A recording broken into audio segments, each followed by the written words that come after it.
오늘 하나님의 말씀은 여호수아서 7장 1절에서부터 5절까지 말씀입니다.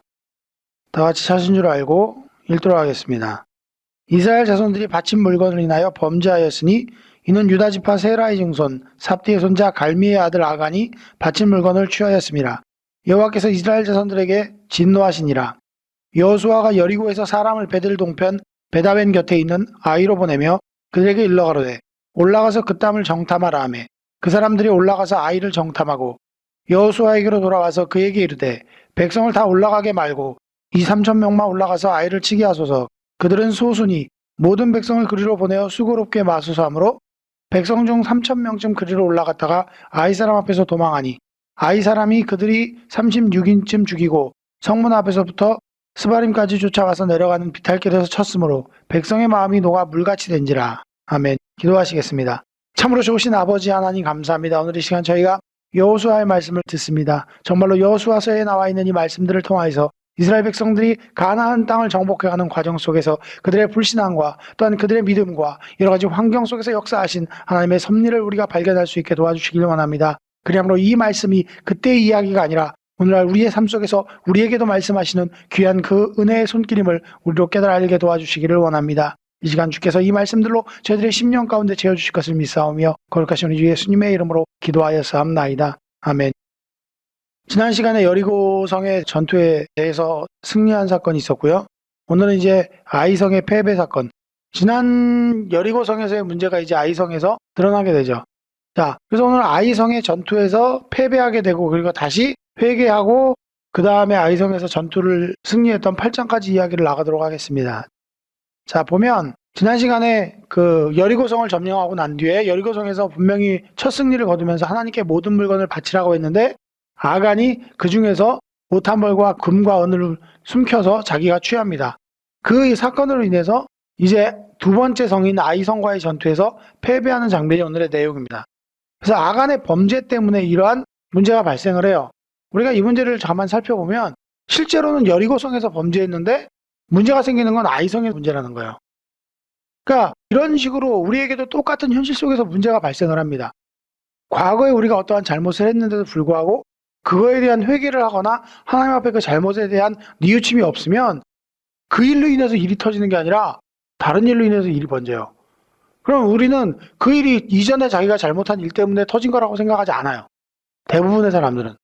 왜냐하면 하나님이 그걸 충분히 인식할 때 바로바로 치시면 지금 이 사건 같은 경우는 바로잖아요. 사실 여리고성이 점령되고 난 다음에 아이성으로 가자마자. 물론 이것도 우리가 성경에서 보는 것처럼 바로 연계해서 터진 사건이 아니에요. 왜냐하면 성을 점령하고 난 다음에 어느 정도 정비를 하고 다음 성을 치기 때문에 그 기간 동안의 시간도 얼마든지 있는 겁니다. 그러니까 이 얘기는 뭘 얘기해 주냐면 충분히 아간이 잘못을 뉘우치거나 회개할 수 있는 기회가 있었다는 걸 보여주는 겁니다. 성경상에서야 그냥 여리고성 점령하고 바로 아이성 점령한 것처럼 보이지만 실제로는 여러 날이 걸리는 일인 거예요.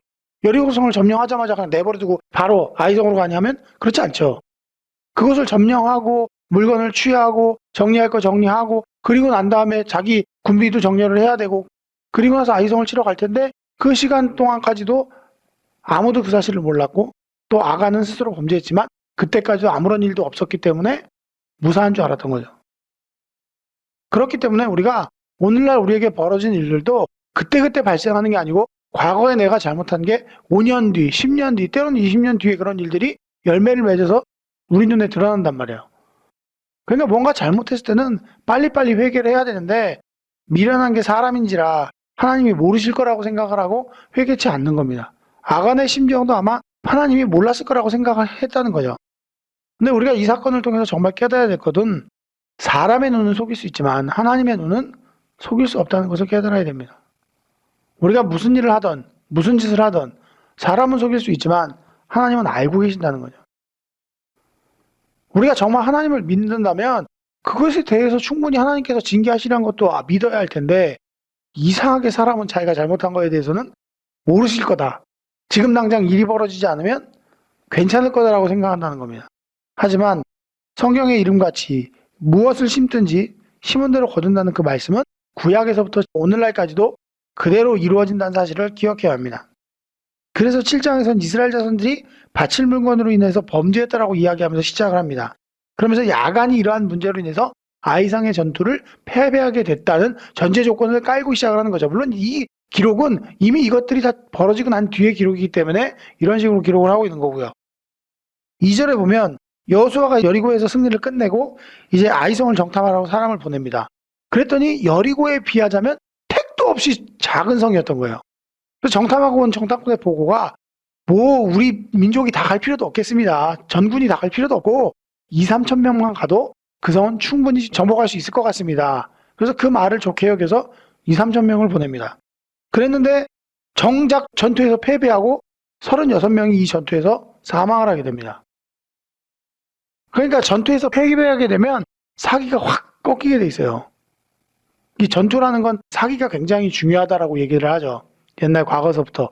적은 군사로도 사기가 높은 쪽이 큰 군사를 이긴다라고 얘기를 해요.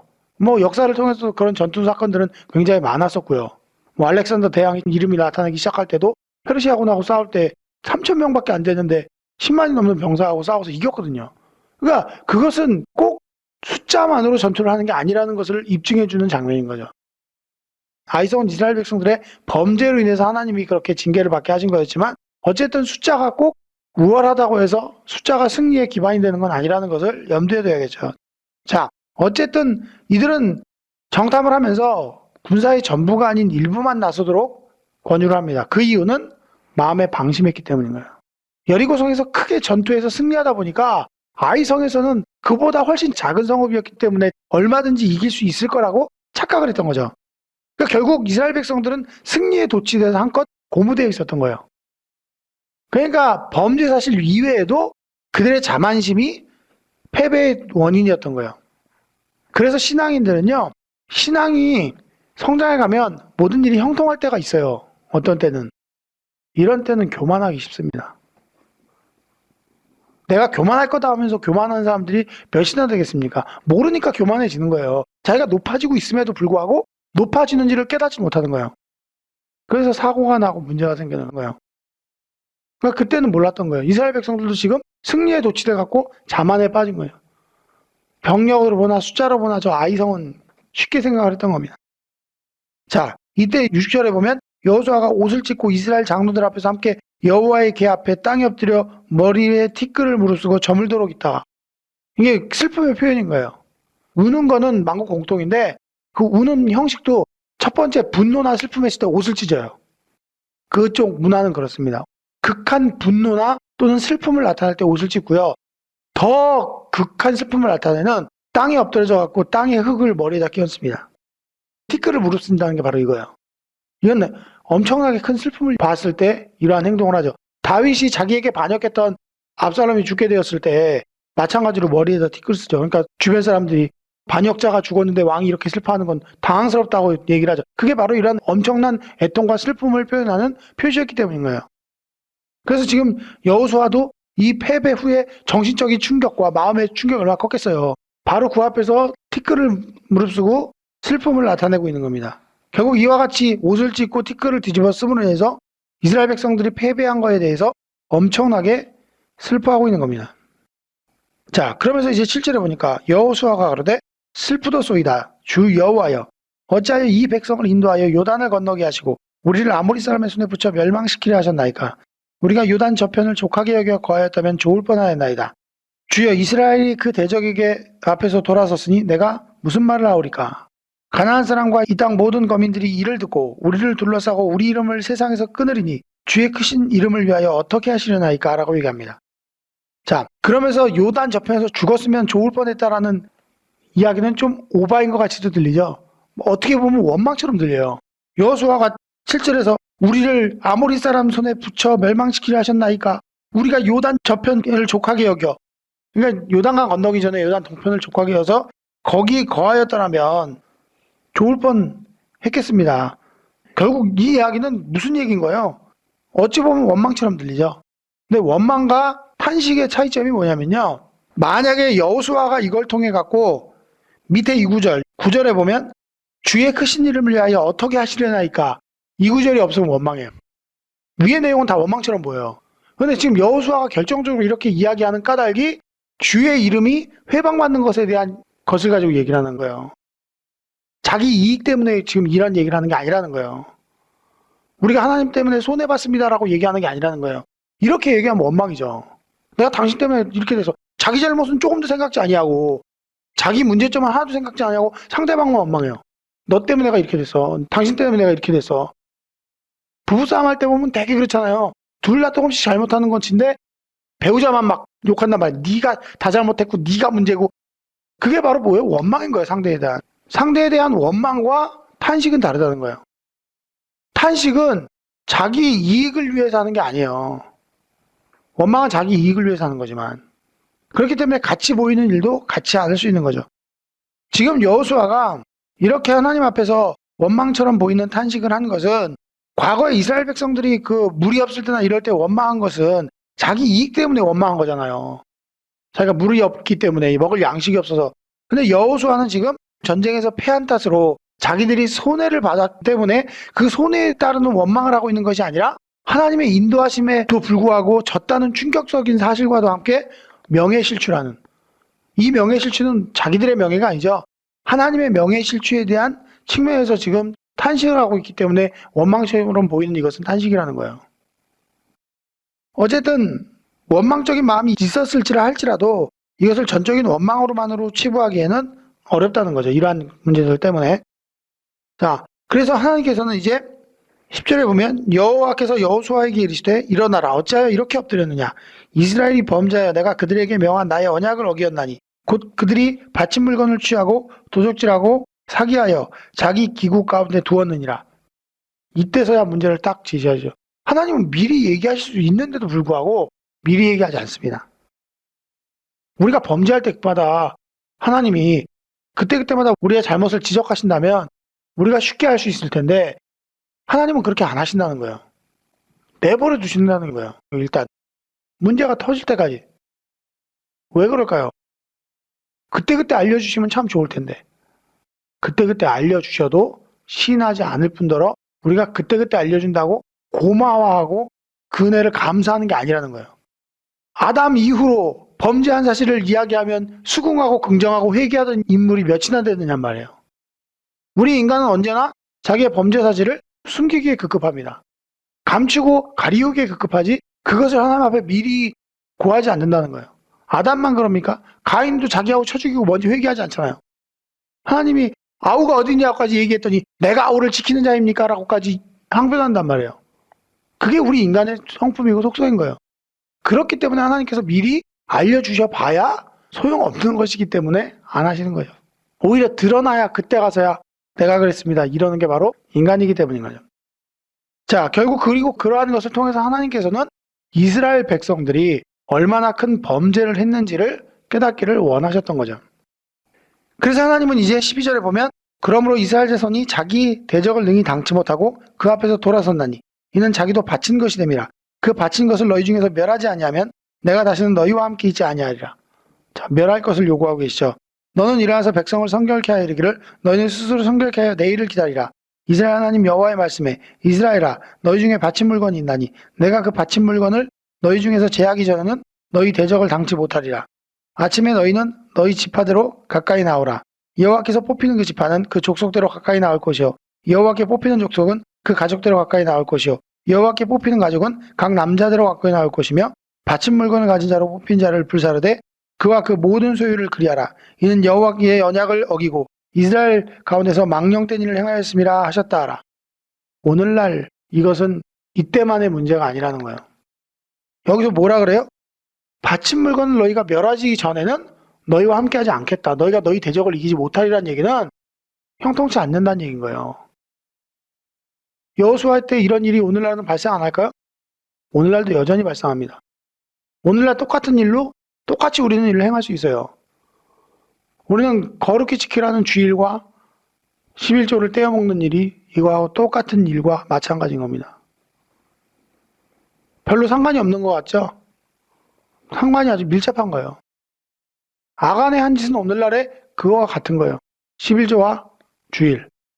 이 날은 우리 날이 아니고 돈이 아닌 거야, 이 돈은.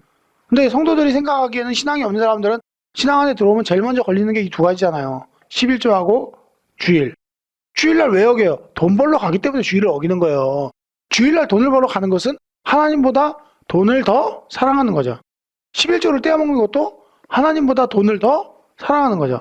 아간이 하나님의 명령보다 돈을 더 사랑했기 때문에 물질을 더 귀하게 여겼기 때문에 숨긴 거예요. 스스로 바친 거죠. 그게. 그러니까 오늘날에도 우리들에게 동일하게 역사할 수 있는 거예요. 그것은. 그때만의 문제가 아닌 거예요. 근데 우리가 얼마나 많이 그럽니까? 사실 알게 모르게. 제가 신앙생활 하면서 딱 한 번 11조를 떼어본 적이 있거든요. 예전에. 그것만큼 근데 비어요. 그것뿐만이 아니고 주어질 복도 달아나요. 왜? 그 돈이 문제가 아닌 거야. 하나님한테 돈이 무슨 소용이 있어요. 그러니까 사람들이 그러죠. 목사가 돈만 밝힌다고 얘기를 하는 게 그래서 하는 거지만 실제로 저하고는 그거하고는 상관이 없어요. 왜? 그 물질을 바쳐도 성도들은 하나님께 드리는 것이고 또 목사들이 그것을 일용할 양식을 얻는다 해도 성도들한테 받는 게 아니라 하나님께 받는 것이지. 목사가 그렇게 생각하면 성도들한테 비굴해질 거예요. 반대로 성도들도 그런 식으로 생각하게 되면 지 거라고 생각을 하고 아깝게 되겠죠. 그러니까 막 헌금하고 그 헌금이 어떻게 쓰여지나 간섭하고 싶어지겠죠. 둘 다 올바른 자세가 아니라는 거예요. 주일을 하나님께 드리고 11조를 드리는 것은 그 물질 자체 때문이 아닌 거예요. 그것을 통해서 하나님과의 관계, 하나님과의 교제, 내가 하나님을 어떻게 생각하는지 하나님과의 그러한 관계 때문에 여러분이 헌금을 하고 주일을 지키고 하는 것이지 물질 자체 때문에 그런 게 아니에요. 상대방을 존경하는지 안 하는지 상대방에서 어떻게 대우하는지 보면 알잖아요. 우리가 하나님을 어떻게 대접합니까? 꼭 주일날 헌금만이 아니고 주일 지키는 것만이 아닌 거. 그거는 극히 기본적으로 드러나는 걸 뿐인 거죠. 11조도 안 하고 주일 성수도 안 하는 분들이 하나님을 경외한다고 얘기할 수 있어요? 근데 그런 분들이 있단 말이에요. 정말로. 헌금은 10원 한 장 하지 않지만 자기는 하나님을 엄청나게 사랑하네. 안 맞는 거죠, 뭔가. 하나님도 아마 그럴 거예요. 내가 무지 너를 사랑하지만 넌 지옥에 가야 돼. 부모가 자식을 사랑한다 하면서 자식이 원하는 것들을 들어주지 않는 부모가 사랑하겠어요? 내가 자녀를 사랑하지만 애한테 밥을 안 줘요. 내가 자식을 사랑하지만 자식이 옷을 안 사줘요. 내가 자식을 사랑하지만 자식하고 안 놀아줘요. 그 사람의 사랑이 진짜겠어요? 그 자녀가 나중에 커서 그 부모가 나를 참 사랑했구나라고 얘기하겠어요? 똑같은 거예요. 그러니까 그러한 관계 속에서 마음이 있으면 마음에 따르는 행동도 있어야 되는데 그렇지 못했다는 거죠. 그러니까 오늘날도 이러한 일들은 우리에게 현실적으로 똑같이 벌어질 수 있는 거예요. 하나님한테 은혜와 축복을 받아서 산다고 하면서 자기가 할 것들은 하지 않으면서 나는 아간과 다릅니다. 이 얘기 읽으면서 나는 아간과 다릅니다라고 생각하는 사람이 얼마나 많겠어요. 실제로 아간과 똑같은 일을 해가면서도. 하지만 기억하십시오. 무엇을 심든지 심은 대로 거둡니다. 살아서든 죽어서든 반드시 거둡니다. 그게 하나님 세우신 법칙이기 때문이에요. 자, 그래서 이제 16절에 보면 드디어 이제 범죄자를 뽑아내기 시작합니다. 이에 여호수아가 아침 일찍 일어나서 이스라엘을 그 지파대로 가까이 나오게 하였더니 유다 지파가 뽑혔고 유다 족속을 가까이 나오게 하였더니 세라 족속이 뽑혔고 세라 족속의 각 남자를 가까이 나오게 하였더니 삽티가 뽑혔고 삽티 가족의 각 남자를 가까이 오게 하였더니 유다 지파 세라의 증손이요 삽티의 손자요 갈미의 아들인 아간이 뽑혔더라. 여호수아가 아간에게 이르되 내 아들아 청하노라. 이스라엘의 하나님 여호와께 영광을 돌려 그 앞에 자복하고 내 행한 일을 내게 고하거라. 그 일을 내게 숨기지 말라. 아간이 여호수아에게 대답하여 가로되 참으로 나는 이스라엘 하나님 여호와께 범죄하여 여차여차에 행하였나이다. 내가 노력한 물건 중에 시날산의 아름다운 외투한 벌과 은 200세겔과 50세겔 중 금덩이 하나를 보고 탐내어 취하였나이다. 보소서 이제 그 물건들은 내 장막 가운데 땅속에 감추었는데 은은 그 밑에 있나이다. 이에 여호수아가 사자를 보내매 그의 장막에 달려가 본즉 물건이 그의 장막 안에 감추었는데 은은 그 밑에 있는지라. 그들이 그것들을 장막 가운데서 취하여 여호수아와 이스라엘 모든 자손에게로 가져오매 그들이 그것을 여호와 앞에 놓으니라. 자, 아간은 충분히 시간이 있었어요. 그죠? 심지어 그냥 아간이 범죄했다 잡아내라 이러면 되는데 아간이 범죄했다 뽑아내는 게 아니라 제비뽑기를 통해 갖고 뽑아낸단 말이에요. 그래서 12지파 중에 한 지파를 뽑게 하고 지파 중에서 또 가족을 뽑게 하고 가족 중에서 또 남자들을 뽑게 하고 그 가족의 남자들 중에서 또 결국은 아간에 이르기까지 몇 단계를 걸쳐서 기회를 주는데도 불구하고 뽑힐 때까지도 가만히 있던 거예요. 어차피 뽑히고 나면 다 숨길 수 없는 일인데 이게 인간의 심리인 거예요. 완전히 드러나기 전에는 모르겠지. 마치 타조처럼. 타조가 위급한 일을 당하면 머리를 밑으로 땅에다 박고서는 안 본대죠. 그리고 자기 몸이 다 숨겨졌다라고 생각을 한다 그러죠. 그런 것처럼 사람들이 하는 일이 손바닥으로 하늘을 가리고 하늘을 가렸다라고 얘기하는 것과 똑같은 거죠. 사실은 전혀 가려진 게 아닌데 자기 눈만 가린 건데 보는 시각에 따라서 얼마나 다릅니까? 그럼에도 아가는 그때까지도 스스로 나와서 잡아가지 않아요. 인간의 본질을 아주 정확히 보여주고 있는 거예요. 자, 이 사건을 통해서 하나님은 회개할 기회를 허락하시고 있는 거예요, 분명히. 그럼에도 불구하고 아가는 제비가 뽑히기까지 스스로 자복하지 않았습니다. 그리고 결국은 멸망을 자처하는 운명에 처해지게 됩니다. 그리고 이 사건은 우리가 아무도 모르게 지은 숨은 죄라 할지라도 하나님 앞에는 결코 숨겨지지 아니하고 다 드러나게 돼 있다는 사실을 깨닫게 하기 위해서입니다. 오늘 하나님이 이러한 일들을 일일이 드러내지 않는 까닭은 이미 우리가 죽어서 다 이것에 대한 심판을 받을 것이고 또 죽기 전에도 심판받아야 될 일들은 다 받을 것이기 때문에 안 하시는 거예요. 왜? 일반적인 법칙 속에 두셨기 때문에. 그러니까 여호수아 시대에 하나님이 직접 다스리던 시대니까 일일이 그것을 지적하지만 오늘날은 그렇게 하시지 않아요. 오늘날은 이미 양심의 법에 두셨고 인격의 법에 두셨기 때문에 심은 대로 우리가 살아서든 죽어서든 계산을 해야 되기 때문에 직접 하시지 않는 겁니다. 자, 어쨌든 24절부터 보면 여호수아가 이스라엘 모든 사람으로 더불어 세라의 아들 아간을 잡고 그 은과 외투와 금덩이와 아들들과 딸들과 소들과 나귀와 양들과 장막과 무릇 그에게 속한 모든 것을 이끌고 아골골짜기로 가서 여호수아가 가로되 내가 어찌하여 우리를 괴롭게 하였느냐 여호와께서 오늘날 너를 괴롭게 하시리라 하니 온 이스라엘이 그를 돌로 치고 그것들도 돌로 치고 불사르고 그 위에 돌무더기를 크게 쌓았더니 오늘날까지 있더라. 여호와께서 극렬한 분노를 그치시니 그러므로 그곳 이름을 오늘날까지 아골골짜기라고 부르니라. 얼마나 하셨으면 극렬한 분노라고까지 표현을 했을까요? 그런데 어찌 보면 아간이 혼자 범죄했는데 아간의 아들과 딸들과 그 소유와 짐승들까지 다 돌로 쳐서 죽인 것은 조금 너무한 처사가 아닌가 생각할 수도 있어요. 아니 왜 아버지가 범죄했는데 아버지만 죽이지 않고 그 가족을 다 죽였을까라고 생각할 수 있겠지만 아간의 죄는 단순한 도둑질이 아닙니다. 왜냐하면 이는 여리고 전쟁에서 여호와로 말미암아 승리한 전리품을 도둑질한 것이기 때문에 단순히 금이나 외투의 문제가 아니라 여호와의 영광과 승리를 도둑질한 게 되기 때문에 심판을 받는 거예요. 주일과 11조를 어기는 것도 하나님의 주권을 어기는 것과 마찬가지인 겁니다. 하나님의 은혜를 베풀어서 먹고 살면서 실제로는 하나님이 베풀었다고 생각하지 않는 것이고 하나님이 우리에게 일용할 양식을 주셔서 건강을 챙겨주셔서 우리가 호흡하고 숨쉬는 것인데 주의를 어긴다는 것은 그것을 인정하지 않는 것과 같은 겁니다. 그러니까 아간의 죄와 별반 다를 게 없어요. 자, 우리가 여기서 생각해 봐야 될 문제는 아간의 아들과 딸들이 억울한 죽임을 당한 것이라 그러면 아이성에서 죽은 36명의 죽음은 어떻게 해석을 해야 됩니까? 그 인원이 훨씬 많은데 이 사람들은 아무 죄도 없이 정말 잘못도 없이 전수에 나갔다가 아간의 범죄 때문에 패해서 죽은 거잖아요. 그 사람들의 죽음은 더 억울하죠. 그렇기 때문에 아간의 아들과 딸의 죽음이 억울한 게 아니라는 거예요. 설사 억울하다 그래도 자기들의 범죄로 인해서 더 억울한 사람들이 있었기 때문에 억울하다라고 얘기할 수 없는 거죠. 그들은 아버지가 범죄해서 그렇다지만 아이성에서 죽은 사람들은 아간하고 친척도 아니고 아무것도 아닌데 같은 민족이라는 것밖에 없는데 죽어야 했다면 더 억울하겠죠, 이 사람들이. 물론 그 사람들은 그 사람대로 죽을 만한 마땅한 짓을 했는지도 우린 모르죠. 하지만 객관적으로 봤을 때 그렇기 때문에 아간의 자녀들의 죽음이 그냥 무조건 억울한 것만이라고 보기에는 어렵다는 거죠. 하나님께서는 이처럼 한 사람과 한 가족을 심판하심으로 모든 후세에 믿는 자들에게 이러한 행위에 빠지지 않게 하려고 경종을 울리시는 겁니다. 그렇기 때문에 그 심판은 정당한 것이 됩니다. 자, 8장으로 넘어가 보죠. 8장은 드디어 이러한 회개가 이루어지고 난 다음에 다시 아이성과 전투를 하게 되는 겁니다. 자, 8장에 보시면 여호와께서 여호수아에게 이르시되 두려워 말라 놀라지 말라 군산을 다 거느리고 일어나 아이로 올라가 보라.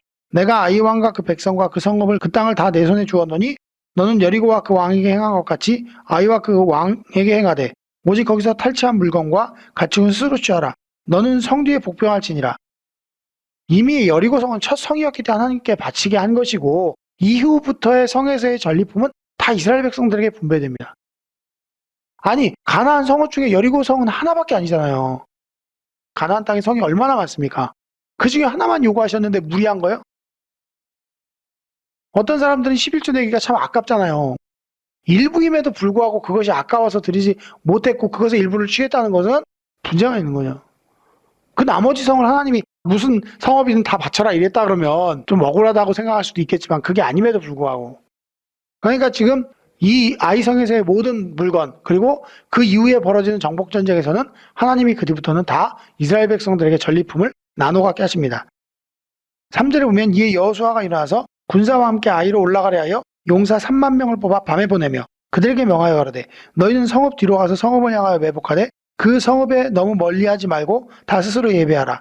나와 나를 쫓는 모든 백성은 다 성읍으로 가까이 가리니 그들이 처음과 같이 우리에게 쳐 올라올 것이라. 그리할 때 우리가 그들 앞에서 도망하면 그들이 나와서 우리를 따르며 스스로 얘기를 그들이 처음과 같이 우리 앞에서 도망한다 하고 우리의 유인을 받아 그 성읍에서 멀리 떠날 것이라. 우리가 그 앞에서 도망하거든 너희는 매복한 곳에서 일어나서 그 성읍을 점령하라. 너희 하나님 여호와께서 너희 손에 붙이시리라. 너희가 성읍을 취하거든 그것을 불살라 여호와의 말씀대로 행하라. 보라 내가 너희에게 명하였느니라 하고 그들을 보내어 그들이 복병할 곳으로 가서 아이 서편 베델과 아이 사이에 매복하였고 여호수아는 그 밤에 백성 가운데서 잤더라. 자, 아이성에 처음 전투하러 보낸 게 몇 명이에요? 3천 명이죠. 이제 매복만 몇 명을 보내요? 3만 명. 왜 이렇게 숫자가 늘어나는 거예요? 처음에 상대방을 우습게 봤던 마음에서 이제 상대방을 진지하게 보기 시작한 거예요. 그러니까 3천 명에서 3만 명으로 10배가 늘어나는 거예요. 그것도 이건 매복조잖아요. 앞에서 그들을 유인하는 조가 또 따로 있잖아요. 그러니까 10배 이상의 군사를 이제 몰고 가는 거죠, 드디어. 전투에는 방심하면 안 되는 건데. 그렇기 때문에 이제서야 방심을 멈추고 그들에게 전력을 다해서 전투를 할 생각을 하는 겁니다. 자, 여리고성을 전투할 때는 여리고성을 돌게 하셨잖아요. 근데 아이성 전투는 매복을 요구하십니다. 숨었다가 나오골랑 쳐라. 이런 이유는 뭐냐면요. 하나님의 역사가 무조건 하나님의 전능하신 능력만으로 이루어진 게 아니라는 거예요. 이건 고도의 심리전이거든요. 지금 이 방법은 하나님의 방법을 알려주셨다 하더라도 보편적인 전략이지 기적적인 방법이 아니라는 거예요. 아이성도 여리고처럼 평병 무너뜨리고 쳐들어가면 끝나잖아요. 그렇게 하지 않는다는 거예요. 그렇지 않아도 충분히 할 수 있는 방법이 있으니까요. 그러니까 기적적인 방법이 필요하지 않을 때는 자연적인 방법으로 일어나요. 역사가 이루어지는 건데 우리는 모든 일들 매사에 기적적인 방법으로 처리되기를 바라는 거죠. 편하게. 우리가 나가서 노동해서 수입을 벌 수 있을 동안에는 하나님이 기적적으로 먹이지 않는 거예요. 엘리야가 까마귀로 통해서 떡과 고기를 공급받을 때에는 어디를 가도 먹을 게 없는 상황, 기근인 상황이니까 그렇게 주어지는 거란 말이에요. 내 곳간 안에 쌀이 넘쳐나고 내 통장에 돈이 넘쳐나는데 하나님 까마귀를 보내서 저도 양식을 주세요. 그럼 주시냔 말이에요. 안 준다는 거예요. 그런 기적이 일어나려면 필요 조건이 있다는 겁니다. 그걸 성도들이 이해를 해야 돼요. 근데 많은 성도들은 그렇게 생각하지 않아요. 모든 문제들이 자기에게 벌어질 때는 기적적이고 초자연적인 방법으로 일어났으면 이라는 기대를 갖는다는 거예요. 그거는 자기만의 착각이라는 이야기입니다. 그러한 기적과 역사를 체험하기 위해서는 그만한 조건들이 있어야 되는 거예요. 인간의 능력으로는 절대 불가능한 상황이 되어야만 일어나는 겁니다. 그렇기 때문에 지금 하나님께서는 이날은 초자연적인 방법이 아니라 일반적인 방법을 사용하셔서 그들을 무너뜨리는 겁니다. 이 이야기 속에는 하나님이 늘 초자연적인 방법으로만 그들을 도우시는 게 아니라 일반적인 방법, 자연적인 방법을 통해서도 함께 하신다는 사실을 깨닫기를 원하셨던 겁니다. 자, 3절에 보면 뭐라고 나오냐면 이에 여호수아가 일어나 군사와 함께 아이로 올라가려 하여 용사 3만을 뽑아서 밤에 보냈다고 얘기를 하죠. 그런데 12절에 가보면 뭐라고 얘기하냐면 그가 5,000명가량을 택하여 성읍 서편과 베데라이 사이에 또 매복시키니 이렇게 얘기합니다. 그러니까 지금 이거에 대해서 의견이 많아요. 어떤 의견이 있냐면 매복이 3만 명이고 나머지 전 군사가 대치했다는 견해가 하나고 또 총 공격에 3만 그 중에서 5,000명이 매복이었다는 거죠. 그러니까 총 3만 명의 군대가 갔고 그 중에서 2만 5천은 앞에서 그들을 유인하고 5천은 매복했다는 견해. 그리고 세 번째 견해는 총 공격이 3만 5천 명에 매복만 따로 5천이었다는 견해. 세 가지 견해인 거죠. 근데 이 견해들 중에서 가장 많이 지지를 받고 있는 견해는 총 공격이 3만 명에 매복 인원이 5천 명이라는 견해가 가장 타당하기도 합니다. 왜냐하면 숫자적으로 성이 너무나 작았기 때문에 그러한 것들에 대해서 많이 지지를 하는데, 어쨌든 간에 3,000명만 가도 충분했다고 얘기했기 때문에 전 총 공격에 3만 명이 동원된 것으로 보는 것이 타당하기도 합니다. 근데 정확한 것은 추측하기가 좀 곤란해요. 왜냐하면 정확히 나와 있지 않기 때문에. 그러니까 셋 중 하나일 거예요. 3만 명이 총 인원이든가, 매복이 3만 명이든가, 3만 5천 명 중에서 5천 명 매복을 시킨 것이든가. 어쨌든 간에 전투의 최소한의 인원이 10배 이상이었던 3만 명 이상이었던 것으로 보는 게 가장 정확한 것일 거예요. 그러니까 최소한 3만 명 이상이 전투에 참여했다. 3만 명 이상 플러스 알파로 보시면 되겠습니다. 그런데 이제 이렇게 매복을 마친 다음에 그들이 또 따라 나오죠. 13절에 보면 이와 같이 성읍 북편에는 온 군대가 있고 성읍 서편에는 복병이 있더라. 자, 왜냐하면 이와 같이 성 북편에는 온 군대가 있다는 말은 이 온 군대를 이제 이스라엘 백성 전체로 볼 것이냐, 3만 명으로 볼 것이냐에 따라서 다릅니다. 그러니까 정확히 이걸로도 추측하기 어려운 거예요. 이걸 가지고 온 군대다 그러니까 이스라엘 전부일 거다라고 보니까 매복은 3만 명일 거다. 이렇게 주장하게 되면 잘못 생각하는 거라고요. 왜냐하면 여기서 온 군대를 지칭하는 게 3만 명만 놓고 얘기하는 걸 수도 있기 때문인 거죠. 자, 아이 왕이 이를 보고 그 성 백성과 함께 일찍 일어나서 급히 나가 아라바 앞에 이르러 정한때 이스라엘과 싸우려 하고 성읍 뒤에 복병이 있는 줄 알지 못하였더라. 여호수아와 온 이스라엘이 그들 앞에서 거짓 패하여 광야 길로 도망하매 그 성 모든 백성이 그들을 따르려고 모여서 여호수아를 따르며 유인함을 입어 성을 멀리 떠나니 아이와 베델에 이스라엘을 따라가지 아니한 자가 하나도 없었으며 성문을 열어놓고 이스라엘을 따랐더라. 자, 이제 반대 현상이 일어난 거죠. 전날의 승리가 아이성 백성들에게 교만함을 불러온 겁니다. 승리에 도취돼서 이번에도 또 이길 거라고 생각해서 성문을 닫지도 않고 나간 거예요. 성 전투에서 성문이 닫히면 함락시키기가 어렵습니다. 성문이 열리면 끝장난 거예요. 이미 수비의 의미는 아무것도 없는 거예요. 그러니까 문 열어놓고 간 거예요. 이게 뭐예요? 그들의 마음이 높아졌기 때문인 거예요. 우리가 교만해지면 방법이 없어요. 교만해지면 자기만 모르지 주변 사람들은 다 알아요. 증세가 나타나니까. 말하는 거, 행동하는 거 보면 예전과 같지 않습니다. 마음이 높아지니까 그러는 거예요. 근데 정작 자기는 못 깨닫는다는 거예요. 자, 18절에 보면 여호와께서 여호수아에게 이르시되 내 손을 잡은 단창을 들어 아이를 가리키라. 내가 이 성읍을 내 손에 주리라. 여호수아가 그 손에 잡은 단창을 들어 성읍을 가리키니 그 손을 드는 순간 복병이 그 처소에서 급히 일어나 성읍에 달려 들어가서 점령하고 곧 성읍에 불로하더라. 아이 사람이 뒤를 돌아본즉 성읍의 연기가 하늘에 닿을 것이 보이니, 그러니까 얼마나 불이 활발하게 탔으면 하늘에 연기가 닿은 것처럼 보였다라고 얘기를 합니까?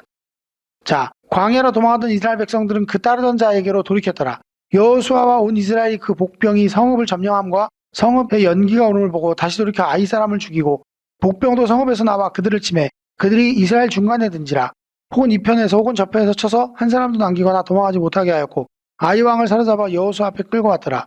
이스라엘이 자기를 광야에 따르던 아이 모든 거민들을 들에서 죽이되 그들을 다 칼날에 엎드려지게 하여 진멸하기를 마치고 온 이스라엘이 아이로 돌아와서 칼날로 죽이매 그날에 아이 사람의 전부가 죽었으니 남녀가 1만 2천이라.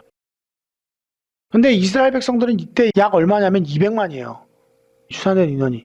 12,000명 대 200만이면 상대가 안 되는 거죠. 아이 거민을 진멸하기까지 여호수아가 단창을 잡아든 손을 거두지 아니하였고, 이것은 뭐를 보여줘요? 아말렉과의 전투에서 손을 들고 내리지 않고 기도하던 장면과 똑같죠. 그러니까 반복돼 가고 있는 거예요. 여호수아도 모세가 했던 일들과 비슷한 일들을 해가죠. 하나님이 신발을 벗으라고 명하시고 요단강을 또 건너시고 거의 같은 일들이 또 벌어지고 있는 거예요. 아말렉을 멸했던 그 순간처럼 또 여호수아가 창끝으로 그들이 다 진멸하기까지 손을 거두지 않습니다. 오직 그 성읍의 가축과 노력한 것은 여호와께서 여호수아에게 명한 대로 이스라엘이 탈취하였더라. 이에 여호수아가 아이를 불살라 그곳으로 영원한 무더기를 만들었더니 오늘날까지 황폐하였으며 그가 또 아이 왕을 저녁 때까지 나무에 달았다가 해질 때에 명하여 그 시체를 나무에서 내려 그 성문 어귀에 던지고 그 위에 돌로 큰 무더기를 쌓았더니 그것이 오늘날까지 있더라 라고 얘기합니다. 자, 여기서 보면 25절에 아이성의 죽은 자가 1만 2천이라고 했는데 하나님은 왜 1만 2천 명을 전멸시킬 정도로 자비를 전혀 베풀지 않고 가나안 백성들을 다 죽이셨냐면요, 지난번에도 말씀드린 것처럼 가나안 땅의 백성들의 죄악이 이미 심판에 이를 정도로 만연해 있었기 때문인 거고요. 이들도 그 오랜 세월 거기서 살면서 죄악이 쌓여가고 있었던 거예요. 계속 하나님의 심판을 불러오게 만들었던 거예요. 한 나라가 망할 때는 이와 같은 전철을 밟습니다. 권력이 약해지는 것만이 있는 것이 아니고 그 국가가 타락해가기 시작하기 때문에 멸망이 가는 거예요. 처음에 가졌던 능력이나 처음에 가졌던 지혜나 이런 것들이 무너져가요. 어느 왕과 멸망될 때 위정자들이 부패하지 않은 나라는 없다는 거예요. 그때가 되면 향락에 취해 있거나 모에 빠져 있거나 그러니까 망하는 거예요. 왕이 근검절약하면서 백성들을 다스리기에 전심을 다하는데 그 나라가 무너져요? 그렇지 않다는 거예요. 그런 나라는 안 무너져요. 근데 무너질 때 보면 다 그런 나라들이 무너지게 돼 있는 거죠. 자, 어쨌든 가나안 백성들도 그만큼 죄악이 심했기 때문에 하나님께서는 가나안 땅의 우상 숭배가 이스라엘 백성들에게 전염되지 않게 하기 위해서 진멸하는 거죠. 이렇게 가나안 백성을 멸하심으로 인해서 또한 이스라엘 백성들에게는 죄의 심각성을 교육시키고자 하기 위해서 이와 같이 한 겁니다. 그러면서 아이왕을 죽은 다음에 저녁에 해질 때까지 나무에다 매달아 놓았냐면요. 죽은 자를 나무에 매달는 행위는요. 죽은 자가 죽은 후에도 치와 모욕을 당하게 하기 위한 조치입니다. 하지만 이스라엘 백성들은 모욕을 주기 위해서 했다기보다는 그 왕이 하나님께 저주를 받았음을 상징하기 위해서 나무에 매달아요. 그래서 나무에 매다는 건요. 하나님께 저주받았다는 뜻이 있어요. 그리고 나서 해질 때 그의 시체를 성문 어귀에 던지고 돌무더기를 쌓은 것도 이러한 경종을 울리기 위한 하나님께 저주받는 자는 이와 같이 된다는 사실을 보여주기 위해서 이렇게 행해진 겁니다. 30절에 보시면 그때 여호수아가 이스라엘 하나님 여호와를 위하여 에발산에 한 단을 쌓으니 이는 여호와의 종 모세가 이스라엘 자손에게 명한 것과 모세의 율법책에 기록된 대로 철 연장으로 다듬지 아니한 쇠돌로 만든 단이라. 무리가 여호와께 번제와 화목제를 그 위에 드렸으며 여호수아가 거기서 모세에 기록한 율법을 이스라엘 자손의 목전에서 그 돌에 기록하며 온 이스라엘과 그 장로들과 유사들과 재판장들과 본토인뿐만 아니라 이방인까지 여호와의 언약궤를 맨 레위 사람 제사장들 앞에서 궤 좌우에 서되 절반은 그리심산에 절반은 에발산에 섰으니 이는 이왕의 여호와의 종 모세가 이스라엘 백성에게 축복하라고 명하신 대로 함이라. 그 후에 여호수아가 무릇 율법대로 기록된 대로 축복과 저주하는 율법의 모든 말씀을 낭독하였으니 모세의 명한 것은 여호수아가 이스라엘 온 회중과 여인과 아이와 그 중에 동거하는 객들 앞에서 낭독지 아니한 말이 하나도 없었더라. 자, 이날에 이렇게 그리심산과 에발산에 세워두고 율법을 낭독한 이유는 뭐냐면요.